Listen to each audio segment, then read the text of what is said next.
काही ठिकाणी नाराजी आहे. मी म्हटलं काय कमी अधिक प्रमाणामध्ये सगळ्या ठिकाणी नाराजी आहे. मी सांगितलं माझ्या मतदारसंघातही माझी नाराजी आहे शिवसेनेच्या काही नेत्यांबद्दल, कार्यकर्ते. पण इथे बोलून दाखवायची गरज नाही. पण आता शेवटी मुक्त व्यासपीठ या ठिकाणी होतं, मुक्त चर्चा या ठिकाणी होती. ते आपापल्या मनातल्या भावना सगळ्यांनी या ठिकाणी मांडाव्यात आणि त्यातून मार्ग निघावा. आज सगळ्यांनी मुक्त चर्चा या ठिकाणी केलेली आहे. मनामध्ये जे गैरसमज होते ते या ठिकाणी मांडलेले आहेत. आम्ही निश्चित गुलाबभाऊ आहे, आम्ही ते ऐकून घेतलेलं आहे. पुढच्या काळामध्ये त्या बाबतीमध्ये आम्ही अधिक काळजी घेऊ. नाराजी व्यक्त करण्यात येत आहे. 2019ला जी भाजपकडून उमेदवार उभे करण्यात आले ते 24ला होऊ नये यासाठीच आम्ही तेच सांगितलं की काही ठिकाणी चुका झालेल्या आहेत.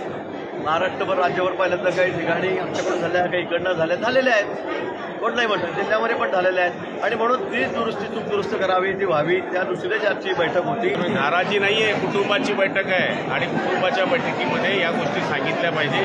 आमदारांच्या ज्या भावना होत्या त्या मांडण्याचा प्रयत्न केलेला आहे. गिरीश भाऊ हे त्या पक्षाचे नेते आहेत आणि नेत्यांच्या समोर कार्यकर्ते काय बोलले हे सांगणं माझं काम होतं. आणि मला तरी असं वाटतं की काही गोष्टी ज्या घडत आहेत ते एकमेकांमध्ये सांगितल्यानंतर आपोआप दुरावा कमी होतो. ही कुटुंबाची बैठक होती. या बैठकीमध्ये एकच निश्चय झाला आहे की जळगाव जिल्ह्यामध्ये दोघंही खासदार निवडून आणायचे. आणि मला तरी असं वाटतं की जिथं पक्ष वेगळे असताना एकत्रित येतात त्यावेळेस थोडी उडी निघत असतात.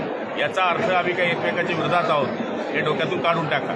हो, तुमचा उद्देश असा असतो की लोकसभेत तुम्ही मदत करता, पण विधानसभेच्या वेळेस मात्र भाजप आपण एकमेकांनी मदत करावी आम्ही अपेक्षा व्यक्त केली. आज जे खालच्या आमदारांची भावना होती ती व्यक्त केली आणि गिरीश भाऊंनी त्यांना उत्तर दिलं की या वेळेस सुद्धा आपण 11चे 11 आमदार महाराष्ट्रामध्ये जळगाव जिल्ह्यामध्ये नंबर 1ला निवडून आणू. त्यामुळे कार्यकर्त्यांच्या मनात जी खतखत असते या निमित्ताने ती निघून जाते. तुमचं समाधान झालंय का? पण एकंदरीत समाधान करण्याकरता हे बोलणं झालेलं नाहीये. हे कार्यकर्त्यांची भावना मांडणं गरजेचं होतं आणि त्याच्यामध्ये निश्चितपणाने जे प्रमुख पदाधिकारी आहे खालची त्या पद्धतीचं पर्क्युलेशन होत असतं. आणि मला तरी असं वाटतं की खालपर्यंत हा निर्णय व्हावा याच्याकरता ही मांडणी कार्यकर्त्यांनी केली आहे आणि याचं समाधान सगळ्या कार्यकर्त्यांचं झालं आहे.